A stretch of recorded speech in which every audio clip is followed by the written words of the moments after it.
Hello everyone, welcome to day 14 of 75 days heart challenge. ఇంకా ఈరోజు workouts ఏంటంటే upper body workouts. So ఈరోజు కూడా as I said I'm on my periods, so high intensity workouts కాకుండా and at the same time cardio, squats, jumps అవేం లేకుండా సింపుల్గా but ఎఫెక్టివ్గా ఉండేటట్టు ఎక్కువగా మన అప్పర్ బాడీ రిలేటెడ్ వర్కౌట్స్ చేస్తున్నాను అనమాట. So these are few workouts. ఇవన్నీ ఈచ్ సెట్ నేను 45 సెకండ్స్ అట్లా చేసిన. మొత్తం 30 మినిట్స్ అట్లా పడుతుంది, 30 to 35 మినిట్స్ పడుతుంది మొత్తం ఈ వర్కౌట్స్కి. సో ఈచ్ సెట్ 45 సెకండ్స్ చేయాలి. సో ఈజీగానే ఉందేమో అనిపించింది, కానీ నాకు స్వెట్ వచ్చింది. That means it is effective అని అర్థమైపోయింది అనమాట.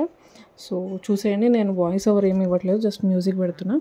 And every set of exercise దగ్గర నెంబర్స్ ఇస్తున్నా 1 2 3 అని, so that you can relate.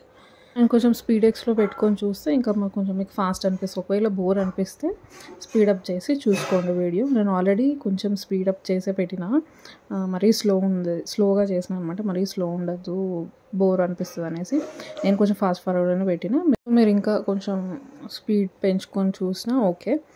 So I hope I'm clear with this set of exercises, upper body exercises, which we can do easily during our periods అనమాట. నేను each set 45 seconds మొత్తం పెట్టట్లేదు ఇక్కడ, నేను కొంచెం కట్ షార్ట్ చేసి కొంచెం fast forward చేసి పెట్టిన. సో ఎవ్రీ సెట్ 45 సెకండ్స్ చేయాలన్నమాట. సో దట్స్ ఇట్, చూసేయండి.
So there ends my workouts, upper body workouts of day 14. And then బ్రేక్ఫాస్ట్కి నేను ఈరోజు ఒక హెల్దీ బ్రేక్ఫాస్ట్ చేస్తున్నా.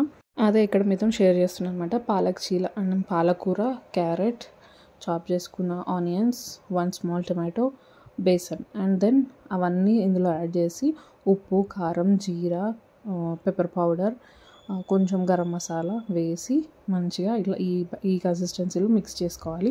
మిక్స్ చేసుకొని లైట్గా ఆయిల్ వేసి దోశ ప్యాన్ మీద ఆయిల్ వేసి దోశలాగా వేసుకోవడమే. కాకపోతే చీల మీకు అందరికి ఐడియానే ఉంటుంది కదా, బేసన్ చీల సేమ్ అట్లనే అనమాట. అయితే నేను సీడ్ సైక్లింగ్ ఫాలో అవుతున్నా కదా, సో ఈరోజు డే 2 అనమాట. సో దానికి రిలేటెడ్ ఆ సీడ్ పౌడర్ చేసి ఈ చీలాలో కలుపుకుంటున్నాను. ఏదో ఒకలాగా కన్జ్యూమ్ చేయాలని చెప్పినాను కదా, సో నేను ఇంతకుముందు వేసిన చీలానేమో అది తేజకి వేసి ఇచ్చిన అనమాట. సో ఇది నా కోసం వేసుకుంటున్నా. సో ఇందులోకి ఆ 2 సీడ్స్ పౌడర్ పట్టేసి డ్రై రోస్ట్ చేసి పౌడర్ చేసేసి వేసుకున్నా. పెద్ద టేస్ట్ డిఫరెన్స్ ఏం లేదు, నార్మల్గానే ఉంది. సో ఈజీగా తినేయచ్చు అనమాట. సో ఈరోజు breakfast palak cheela, healthy breakfast. So మీరు కూడా ట్రై చేయండి, చాలా బాగుంటుంది. అండ్ ఇక్కడ నా ఫేస్ చూస్తే నేను ఏదో కోల్పోయిన దాని లెక్క పెట్టినా కదా ఫేస్. ఏం లేదండి, కొంచెం అంటే చిరాగ్గా ఉంటుంది కదా ఈ టైంలో, సో అంతేం లేదు. సో ఇక్కడ బ్రేక్ఫాస్ట్ చేస్తున్నా. డైలీ అరౌండ్ 11-11:30కి అట్లా నా ఇంటర్మీడియట్ ఫాస్టింగ్ బ్రేక్ చేసి ఫస్ట్ డ్రై ఫ్రూట్స్ తిన్నాక కొంచెం గ్యాప్ ఇచ్చి నేను చేసుకున్న బ్రేక్ఫాస్ట్ ఏదైతే ఉందో అది తినేస్తాను అనమాట. సో ఇది బ్రేక్ఫాస్ట్. అండ్ నెక్స్ట్ ఆఫ్టర్నూన్ కొంచెం రైసే తినేసిన, నైట్ ఏం తినలేదు, ఫ్రూట్ ఏదో తిన్నా. అండ్ దెన్ ఈరోజు తేజ బర్త్డే అనమాట. అంటే August 7th రోజు తేజ బర్త్డే. ఇది నేను నైట్ బర్త్డే సెలబ్రేషన్స్ 12కి ఇంకా కేక్ కట్ చేయించిన అనమాట. త్రిషిక వాళ్ళ నాన్నకు సర్ప్రైజ్ అని చెప్పి మరి కేక్ ఆర్డర్ పెట్టి చూపించి మరి ఫ్రిడ్జ్లో పెట్టింది ముందే వచ్చేసరికి. సో ఇంకా ఇక్కడ కేక్ కట్ చేసినాం 12 o'clockకి. ఇంకా మా అత్తమ్మ మామయ్య వాళ్ళు కూడా వచ్చినుండే. సో ఇంకా అట్లా కలిసి వచ్చింది. ఇంకా మీరు కూడా మీ విషెస్ని తేజకి కన్వే చేయండి కమెంట్స్ రూపంలో అండి. So I will be so happy. And అన్ని కమెంట్స్ తనకి చూపిస్తా. సో ఇది నైట్ 12 o'clock బర్త్డే సెలబ్రేషన్స్ అన్నట్టు. త్రిషికకి కేక్కి చాలా దూరం అనమాట, అంటే అస్సలు కేక్ అంటే దగ్గరికి రాదు. అలాంటిది ఇంకా కొంచెం అట్లా చూడండి స్పూన్తో పెడుతుంది, కేక్ టచ్ చేయొద్దు. ఇంతకుముందు కేక్ కూడా తినకపోతుండే, ఇప్పుడు ఈసారి తింటుంది ఎట్లనో. అది కూడా ఇంకా సిగ్గు పడుకుంటా అడిగి అనుకుంటా. ఇంకా మొత్తానికి కేక్ అయితే టేస్ట్ చేసిన కేక్ చాలా బాగుండే. So there ends night celebrations. So మీరైతే విష్ చేయడం మర్చిపోకండి. ఇంకో మంచి వీడియోతో మళ్ళీ మేము ముందుకు వస్తాను. అంటే keep smiling. Thank you, by by. And please don't forget to subscribe.